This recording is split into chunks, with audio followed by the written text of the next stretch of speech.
আসসালামু আলাইকুম। এটিএন বাংলা সংবাদে সবাইকে স্বাগত জানাচ্ছি। আমি নাইম ফাথুম মুবিন। শুরুতেই বিআরবি কেবলস সংবাদ শিরোনাম।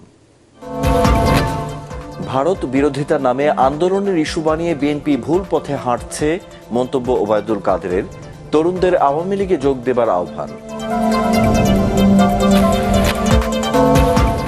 দেশের সার্বভৌমত্ব বিপন্নের মুখে অভিযোগ মির্জা ফখরুলের। খালেদা জিয়ার মুক্তির দাবিতে আবারও রাজপথের আন্দোলন জোরদার করতে চায় বিএনপি।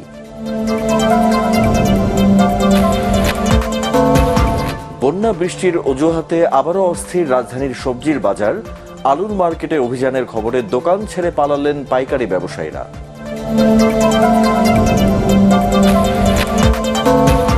এবং কাল টি-20 বিশ্বকাপের শিরোপা লড়াই। ব্রিজ টাউনে মুখোমুখি হবে দুই অপরাজিত শক্তি, দক্ষিণ আফ্রিকা ও ভারত। মহারণ দেখার অপেক্ষায় কোটি দর্শক। শুনছিলেন বিআরবি কেবল সংবাদ শিরোনাম। এবারে বিস্তারিত সংবাদ। ভারত বিরোধিতার নামে যারা আন্দোলনের ইস্যু খুঁজছে তারা ভুল পথে হাঁটছে বলে মন্তব্য করেছেন আওয়ামী লীগ সাধারণ সম্পাদক ওবায়দুল কাদের।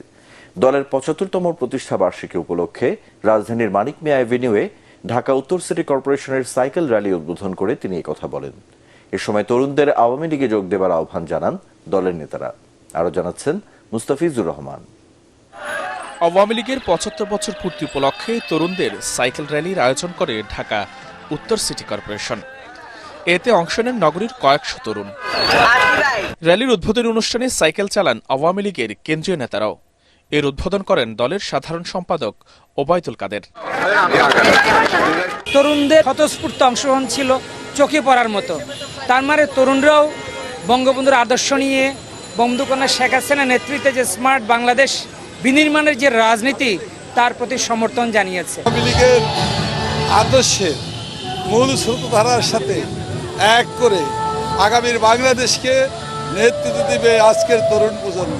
এ সময় ভারতকে বাংলাদেশের পরীক্ষিত বন্ধু উল্লেখ করে অকারণে দেশটির বিরোধিতা না করতে বিএনপির প্রতি আহ্বান জানান ওবায়দুল কাদের। ভারত বিরোধিতার নামে আন্দোলনের ইস্যু খোঁজার চেষ্টা করছে, তারা আবারও ভুল পথে হাঁটছে। দেশ গড়ার কাছে তরুণদের অংশগ্রহণ নিয়ে সন্তোষ জানান দলের নেতারা।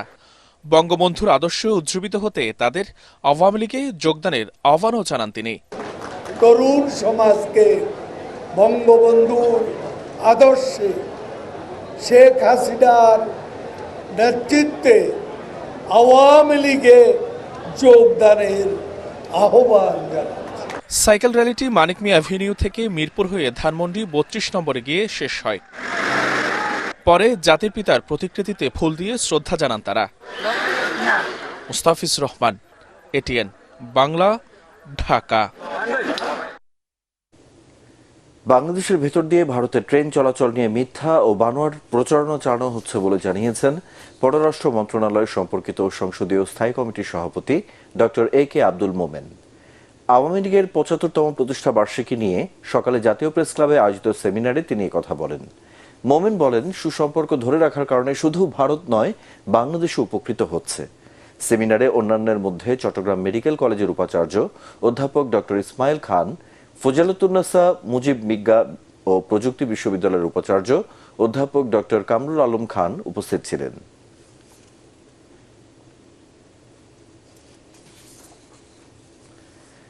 আওয়ামী লীগ সরকারের ক্ষমতা লোভের কারণে দেশে সার্বভৌমত্ব এখন বিপন্নের মুখে বলে দাবি করেছেন বিএনপি মহাসচিব মির্জা ফখরুল ইসলাম আলমগীর।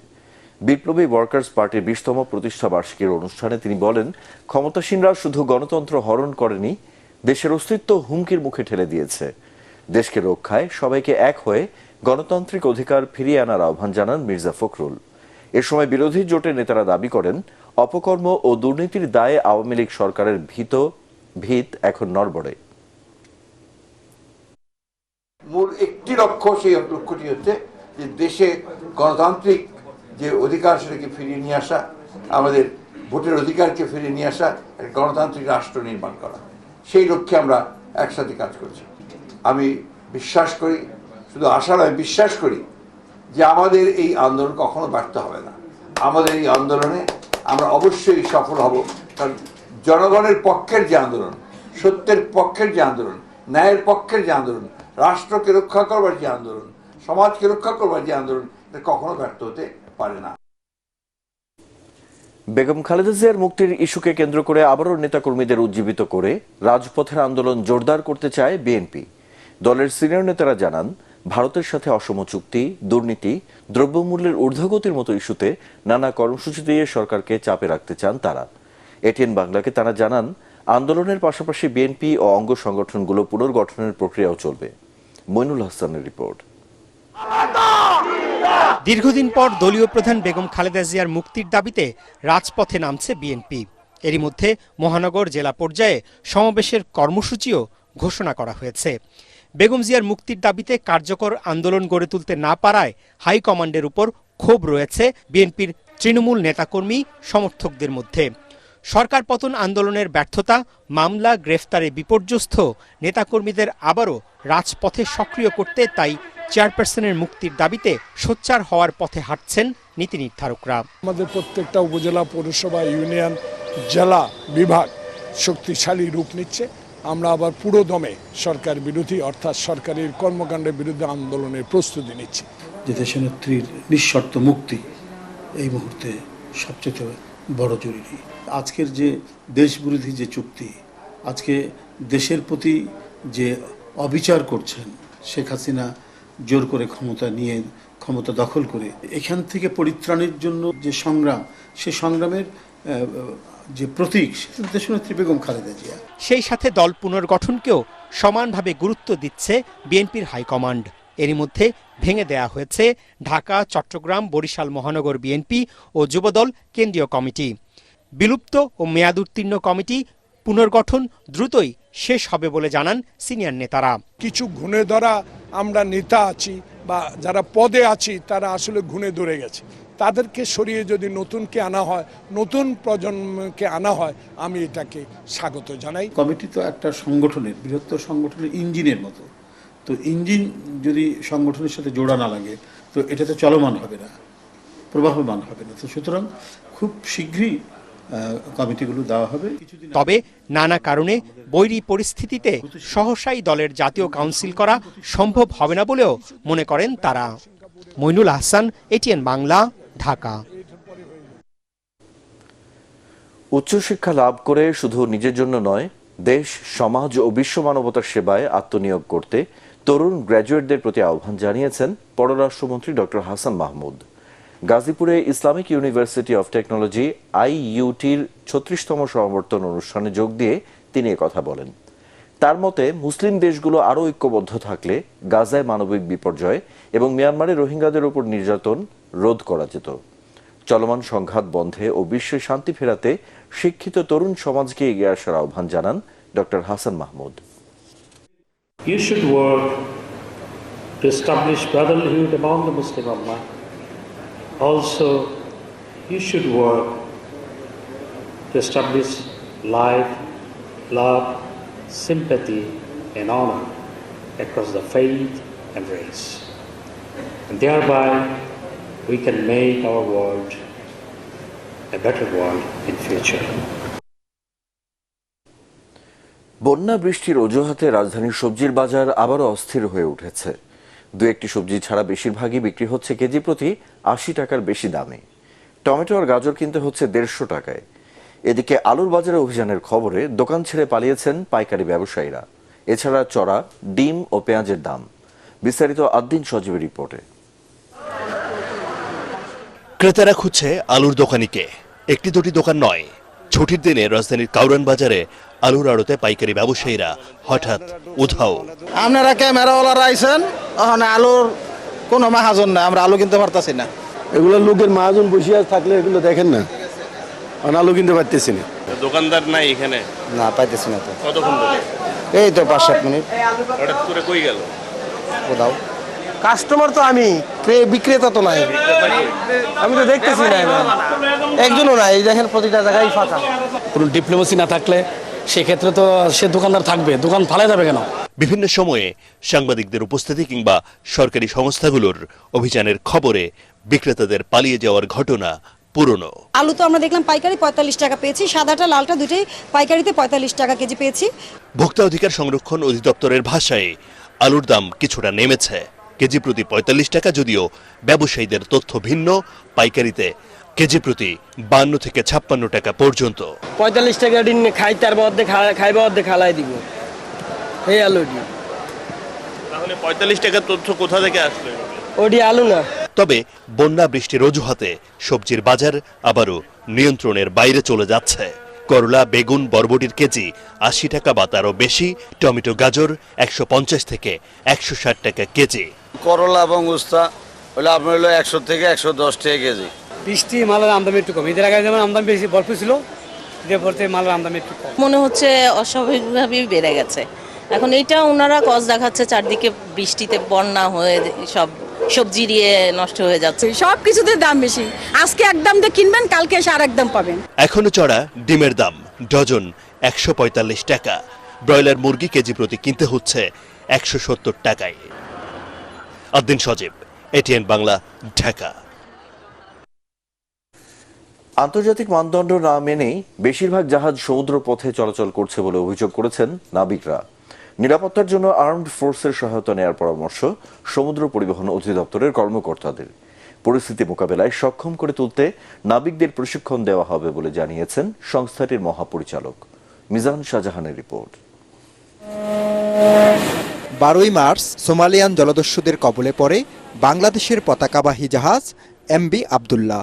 মুক্তিপণ দিয়ে ৩২ দিন পর মুক্ত হন ২৩ নাবিক।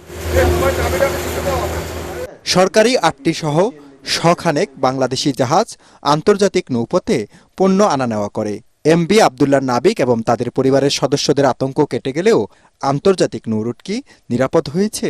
এরিয়াটা নির্ধারণ করা আছে কতটুকু এরিয়া রিস্কি, সেখানে সামনে এবং পিছনে এবং সাইডে বিভিন্ন দেশের নৌবাহিনীর জাহাজগুলো, এই বাণিজ্যিক জাহাজগুলোকে স্কট করে এই নিরাপদ এরিয়া তারা নিয়ে যান। নাবিকরা বলছেন, বাংলাদেশের জাহাজ মূলত এশিয়া আফ্রিকায় চলাচল করে, তাই আফ্রিকায় যেতে চাইলে সোমালিয়ার ঝুঁকিপূর্ণ এলাকাটি এড়িয়ে যাওয়া সম্ভব নয়। অন্যদিকে ইউরোপ আমেরিকা যেতে ওই স্থানটি এড়িয়ে গেলে প্রায় ৫,০০০ কিলোমিটার ঘুরে যেতে হবে। এতে বাড়বে জ্বালানি সহ আনুষঙ্গিক খরচ। আমাদের যে আইএমও গাইডলাইন আছে, ওই গাইডলাইন অনুযায়ী যে সেফটি সিকিউরিটি ফলো করতে, ওটা ফলো করতে হবে 100%, then you can come up. Abdullah জিম্মির পর নাবিকদের নিয়ে নতুন করে চিন্তা ভাবনা করছে সমুদ্র পরিবহন অধিদপ্তর। সংস্থাটির মহাপরিচালক বলেন, পরিস্থিতি মোকাবিলায় সক্ষম করে তুলতে উদ্যোগ নেওয়া হচ্ছে। নাবিক এবং অফিসারদের যে সাহস বৃদ্ধির জন্য যেই পদক্ষেপ নেওয়া প্রয়োজন, সেজন্য আমরা কিছু কিছু বিষয় প্র্যাকটিক্যাল ওরিয়েন্টেড ট্রেনিং প্যাকেজে আনবো বলে আমরা এটা নিয়ে কাজ করছি। সমুদ্রপথে আন্তর্জাতিক গাইডলাইন মেনে চললে বিপদের আশঙ্কা অনেকটাই কমে যাবে বলে মনে করেন মাকসুদ আলম। মিজান শাহজাহান, এটিএন বাংলা, ঢাকা। আগামীকাল টি-20 বিশ্বকাপের শিরোপা লড়াই। ব্রিজটাউনে মুখোমুখি হবে এবারের দুই অপরাজিত শক্তি দক্ষিণ আফ্রিকা ও ভারত। এবারের বিশ্বকাপে প্রথমবারের মতো অপরাজিত থেকেই শিরোপা জিততে যাচ্ছে কোনো দল। রাত 8:30টায় ট্রফি জয়ের মিশনে নামবে দুদল। বিশ্বকাপের সেই মহারণ্য দেখার অপেক্ষায় মুখিয়ে আছে কোটি দর্শক। রিপোর্ট করছেন SM আশরাফ। তবে কি শিরোপা খরা ঘোচাতে যাচ্ছে দক্ষিণ আফ্রিকা? ওয়ানডে আর টি-20 মিলিয়ে 7 বার সেমিফাইনাল থেকে বিদায়ের পর ফাইনালে জায়গা করে নেয়া প্রোটিয়া সমর্থকরা সেই আশায় বুক বাঁধছেন। এবারে টুর্নামেন্টের পরিসংখ্যান পর্যালোচনা করলে লড়াইটা ব্যাটিং বনাম বোলিংয়ের বলা যায়। ডিককরা এ পর্যন্ত এসেছে তাদের বোলারদের কল্যাণী। বাংলাদেশের বিপক্ষে 113 রান, নেপালের সাথে 115 রান করেও জয় নিয়ে মাঠ ছেড়ে তারা। সেমিতে আফগানিস্তানকে তো বোলাররা উড়িয়ে দেয় মাত্র 56 রানে। অন্যদিকে একেবারে শুরু থেকে প্রতিপক্ষকে কোনো সুযোগ না দিয়েই একের পর এক জয় তুলে নিয়ে শিরোপার মঞ্চে টিম ইন্ডিয়া। রোহিত শর্মার হাত ধরে 2007-এর পর আরও একবার ট্রফি তুলে নেওয়ার অপেক্ষায় ভারতীয়রা। সামনে থেকে নেতৃত্ব দিচ্ছেন অধিনায়ক নিজেই। 248 রান নিয়ে রোহিত শর্মা আছেন সর্বোচ্চ রান সংগ্রহকারীর তালিকায় 3-এ। তবে বিরাট কোহলির ফর্মহীনতা কিছুটা ভাবাচ্ছে নীল শিবিরকে। দুদল এর আগে টি-20তে মুখোমুখি হয়েছে 26 বার, যেখানে ভারত জিতেছে 14টিতে আর দক্ষিণ আফ্রিকার জয় 11 ম্যাচে। SM Ashraf, ATN Bangla. Smart বাংলাদেশের প্রতিশ্রুতি নিয়ে এগিয়ে চলা আওয়ামী লীগের তরুণদের যোগ দেওয়ার আহ্বান জানিয়েছেন তথ্য প্রতিমন্ত্রী মোহাম্মদ A আরাফাত। দলের ৭৫তম প্রতিষ্ঠা বার্ষিকী উপলক্ষে রাজধানীর তেজগাঁওয়ে ঢাকা জেলা আওয়ামী লীগ কার্যালয়ে সংবাদচিত্র প্রদর্শনীর উদ্বোধন করে তিনি এই আহ্বান জানান। ইতিহাসের গতিধারায় বঙ্গবন্ধু থেকে শেখ হাসিনার শীর্ষক প্রদর্শনীতে পত্রপত্রিকায় প্রকাশিত আওয়ামী লীগের বিভিন্ন খবরের কাটিং তুলে ধরা হয়। এ সময় তথ্য প্রতিমন্ত্রী বলেন, আওয়ামী লীগের তরুণ নেতাকর্মীরাই দলকে স্মার্ট হিসেবে গড়ে তুলছে। বিভিন্ন নেতাকর্মীরা বাংলাদেশ আওয়ামী লীগের ত্রুটি বিচ্যুতি ব্যর্থতা যা কিছু আছে বা থাকবে চলার পথে, তার চেয়ে অনেক বেশি অনেক অনেক অনেক অনেক বেশি তার গৌরবোজ্জ্বল ভূমিকা অর্জন এবং অবদান এই দেশের জন্য। এই কারণে আমার আহ্বান থাকবে নতুন প্রজন্মের কাছে, আপনারা সবাই মিলে বলবেন যে এই দলের সাথে দলে যুক্ত হতে, এই দলের সাথে সম্পৃক্ত হতে। সরকারের নতজানু পররাষ্ট্র নীতির কারণে মিয়ানমারের সাথে রোহিঙ্গা প্রত্যাবাসন সম্ভব হচ্ছে না বলে অভিযোগ গণ অধিকার পরিষদ সভাপতি নুরুল হক নূরের। জাতীয় প্রেস ক্লাবের সামনে ভারতের সাথে করা অসম চুক্তি বাতিল ও বেনজির আজিজদের বিচারের দাবিতে বিক্ষোভ সমাবেশে এ অভিযোগ করেন তিনি। ডাকসুর সাবেক এই ভিপি বলেন, সরকার যুক্তরাষ্ট্রের ব্যাপারে দ্বৈত নীতি অবলম্বন করছে। পিটার হাসের উপস্থিতিতে মার্কিনীদের প্রশংসা করছে আর অনুপস্থিতিতে সমালোচনা করছে। দুর্নীতিবাজ পুলিশ সদস্যদের বিচারের আওতায় আনার দাবি জানিয়ে নূর বলেন, কিছু ব্যক্তির দায়ে কোনোভাবেই বাহিনীর নয়। ভারতীয় পণ্য বর্জন আগ্রাসনের বিরুদ্ধে সরব হচ্ছেন, তাদেরও বিপদ আসতে পারে। আপনাদের প্রতি আমার এটাই অনুরোধ, কারো বিপদ আসলে তার পাশে থাকবেন।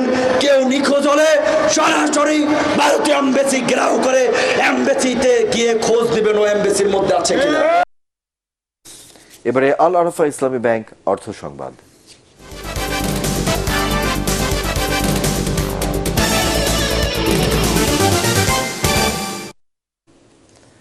নওগাঁয় জমে উঠেছে আমের বাজার। জেলার সবচেয়ে বড় আমের বাজার সাপাহারে মিলছে বিভিন্ন জাতের আম। এবছর উৎপাদন কিছুটা কম হলেও মৌসুমের শুরুতেই ভালো দাম পাচ্ছেন চাষিরা। তবে আম বিক্রি করতে এসে ব্যবসায়ীদের বিরুদ্ধে ওজনে বেশি নেওয়ার অভিযোগ চাষিদের। নওগাঁ থেকে রায়হান আলমের পাঠানো তথ্যচিত্রে আরো জানাচ্ছেন আশিকুর রহমান। ক্রেতা বিক্রেতাদের হাকডাকে জমে উঠেছে নওগাঁর সাপাহারে সবচেয়ে বড় আমের হাট। চাঁপাইনবাবগঞ্জ ও রাজশাহীকে পেছনে ফেলে এখন সবচেয়ে বেশি আম উৎপাদন হয় নওগাঁয়। সে কারণেই দূর দূরান্তের ব্যবসায়ীরা এসে ভিড় জমাচ্ছেন। বাজারে উঠেছে গোপালভোগ, ল্যাংড়া, হিমসাগর, নাগফজলি ও আম্রপালি। জাতভেদে ২,০০০ থেকে ৩,৫০০ টাকায় বিক্রি হচ্ছে এসব আম। তবে মৌসুমের শুরুতেই চড়া দামে আম বিক্রি হওয়ার পরেও হাসি নেই চাষিদের মুখে। প্রশাসনের বেঁধে দেয়া নির্দিষ্ট ওজনের চেয়েও বেশি আম নেয়ার অভিযোগ করছেন ব্যবসায়ীদের বিরুদ্ধে। অপরদিকে চাষিরা চড়া দাম হাঁকাচ্ছেন বলে অভিযোগ ব্যবসায়ীদের। এখন আমটা কম, বাগানে ফলনটা কমে গেছে। সাপাহারে মাইকিং করতেছে প্রত্যেক দিন ৪৫ মন, অথচ প্রতিদিন ৫২ কেজি মন নিচ্ছে। গত বছর যে আমরা কেজি ১২০০, ১৪০০, ১৫০০ টাকা এই প্রথম অবস্থায়, এখন কিন্তু ২৫০, ৩০০০।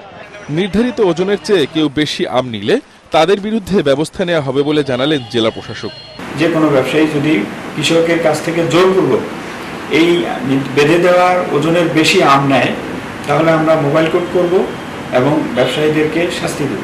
এবছর নওগাঁয় ৩৩,৩০০ হেক্টর জমিতে বিভিন্ন জাতের আম চাষ হয়েছে, যার মধ্যে সবচেয়ে বেশি চাষ হয়েছে Amrapali. Bureau report, ATN Bangla. এ পর্যায়ে আন্তর্জাতিক সংবাদ।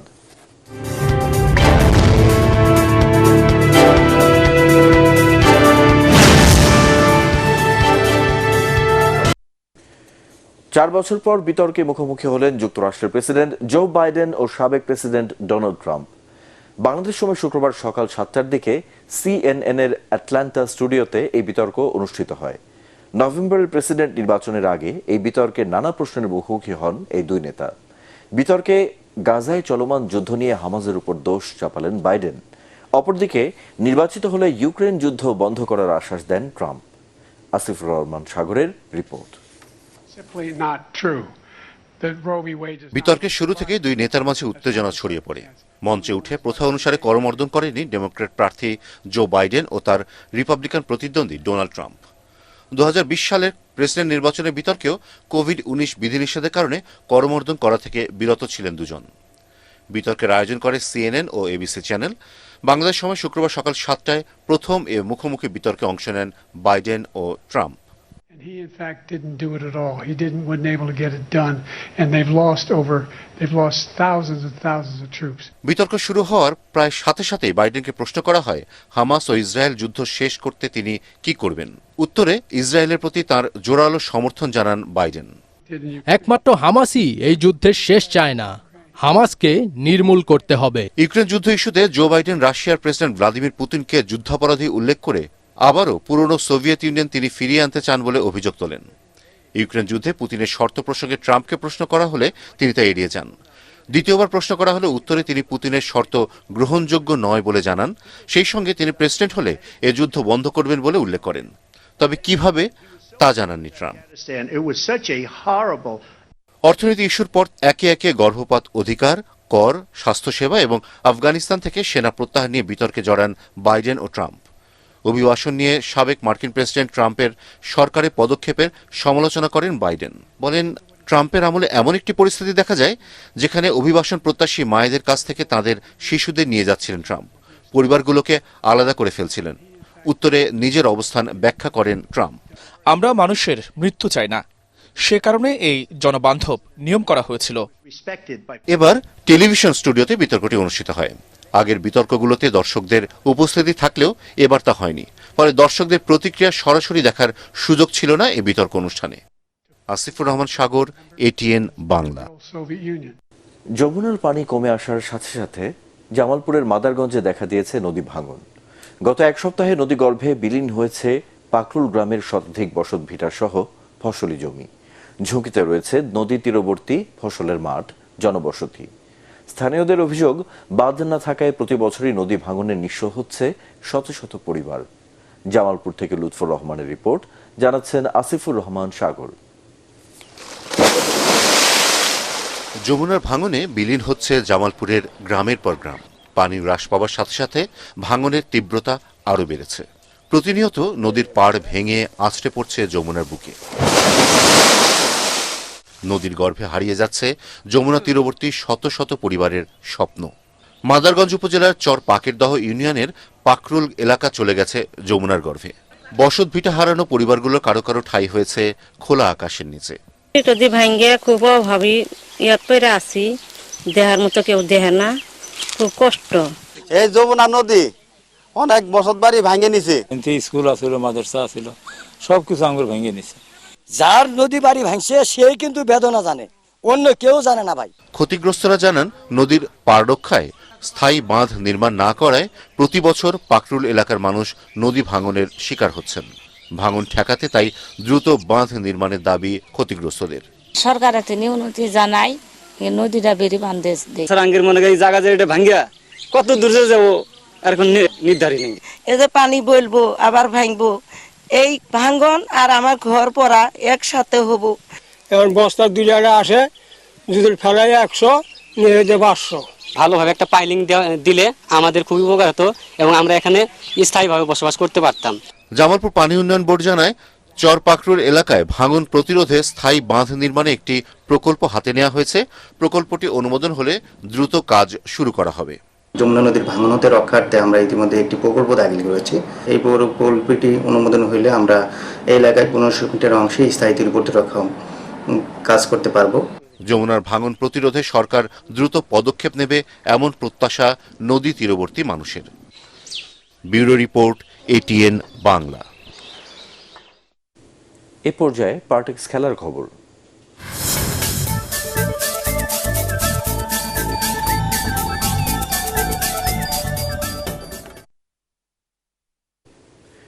এবারের টি-20 বিশ্বকাপে বাংলাদেশের প্রাপ্তির চেয়ে ব্যর্থতা বেশি ছিল বলে স্বীকার করলেন দলের সহ অধিনায়ক তাসকিন আহমেদ।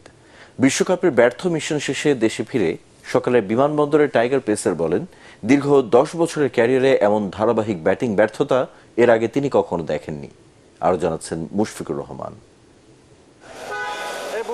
প্রায় 36 ঘন্টার ভ্রমণ শেষে অবশেষে ঢাকায় ফিরেছে বাংলাদেশ জাতীয় ক্রিকেট দল। ভিআইপি গেট দিয়ে একে একে বেরিয়ে আসে শান্ত তাসকিনরা, তবে সবার চোখে মুখে ছিল হতাশার ছাপ। বিশ্বকাপের গ্রুপ পর্বে 3টি ম্যাচে জয় পেলেও সুপার 8-এ চরম ব্যর্থ টিম টাইগার। আফগানদের বিপক্ষে ইতিহাস গড়ার সুযোগ পেলেও তা হাতছাড়া করে নাজমুল হোসেন শান্তর দল।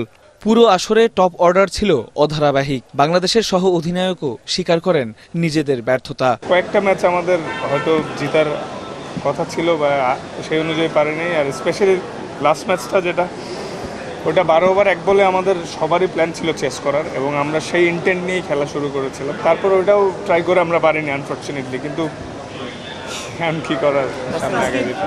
তবে ব্যাটসম্যানরা ব্যর্থ হলেও ঠিকই জ্বলে উঠেছিলেন বোলাররা। বিশ্বকাপে সর্বোচ্চ উইকেট শিকারীর তালিকায় শীর্ষ 10-এ আছেন রিশাদ হোসেন ও তানজিম সাকিব, যা ইতিবাচক বলেছেন তাসকিন। আগের থেকে তো ইমপ্রুভ হচ্ছে, খালি মাইনাস পয়েন্ট দেখলে তো হবে না, এমনি তো মাইনাসেই আছি আমরা, তো প্লাসে আসার তো সর্বোচ্চ চেষ্টা করছি, তো করেই যাব।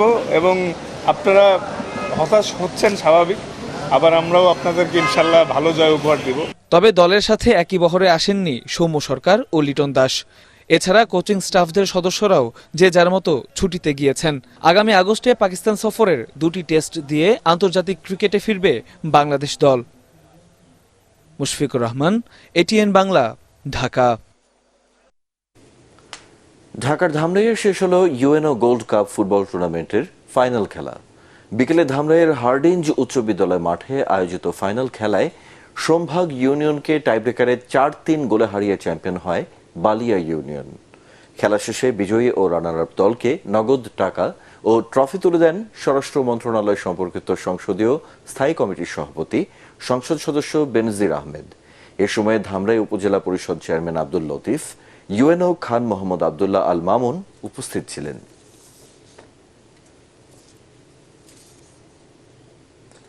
শেষ করার আগে বিআরবি কেবল সংবাদ শিরোনামগুলো এক নজরে আরেকবার। ভারত বিরোধিতার নামে আন্দোলনের ইস্যু বানিয়ে বিএনপি ভুল পথে হাঁটছে, মন্তব্য ওবায়দুল কাদেরের। তরুণদের আওয়ামী লীগে যোগ দেবার আহ্বান। দেশের সার্বভৌমত্ব বিপন্নের মুখে অভিযোগ মির্জা ফখরুলের। খালেদা জিয়ার মুক্তির দাবিতে আবারও রাজপথের আন্দোলন জোরদার করতে চায় বিএনপি।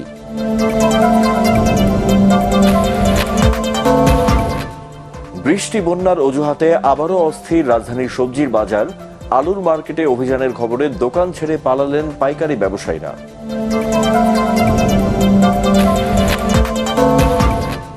এবং কাল টি-20 বিশ্বকাপের শিরোপা লড়াই। ব্রিজটাউনে মুখোমুখি হবে দুই অপরাজিত শক্তি, দক্ষিণ আফ্রিকা ও ভারত। মহারণ দেখার অপেক্ষায় কোটি দর্শক। পরবর্তী সংবাদ দেখার আমন্ত্রণ জানিয়ে এখনকার মতো শেষ করছি।